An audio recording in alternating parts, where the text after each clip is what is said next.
Hi. நம்ம எல்லாரோட வீட்டு சமையல் அறையிலையும் சீரகத்தை கண்டிப்பாக வச்சுருப்போம். அதை நம்ம எல்லா சமையலுக்கும் யூஸ் பண்ணிகிட்டும் இருக்கோம். அதுக்குன்னு சில மெடிசனல் யூஸஸ் இருக்குது. அதெல்லாம் என்னன்றதை இந்த வீடியோவில் பார்க்கலாம். சீரகம், இதை இங்கிலீஷில் கியூமன் அப்படின்னு சொல்லுவாங்க. இதோடைய பொட்டானிக்கல் நேம் கியூமினம் சிமினம்.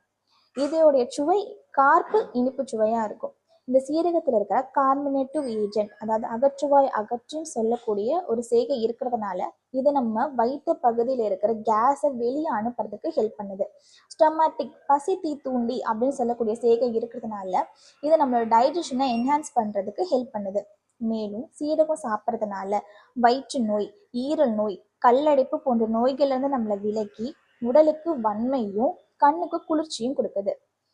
சீரக பொடியோட நீங்கள் வெண்ணெயை மிக்ஸ் பண்ணி டெய்லி பேசிஸில் சாப்பிட்டு வரும்பொழுது வயிற்றில் இருக்கிற அல்சர் உங்களுக்கு சரியாகும்.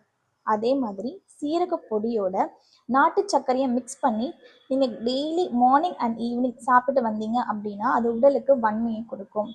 நல்லெண்ணெயில் ஒரு ஸ்பூன் சீரகம் போட்டு அதை நல்லா சூடு ஏற வச்சு, சூடு ஏறினதுக்கப்புறம் அதை வடிகட்டி அந்த எண்ணெயை வாரத்துக்கு 2 முறை தலைக்கு தேய்ச்சி நீங்கள் குளிச்சிங்க அப்படின்னா கண்ணுக்கு குளிர்ச்சியும் தலைவலியும் உங்களுக்கு குறையும். இந்த மாதிரி நீங்கள் தேய்ச்சி குடிக்கிறதுனால உடலில் இருக்கிற மந்தமும் உங்களுக்கு குறையும். தேங்க்யூ.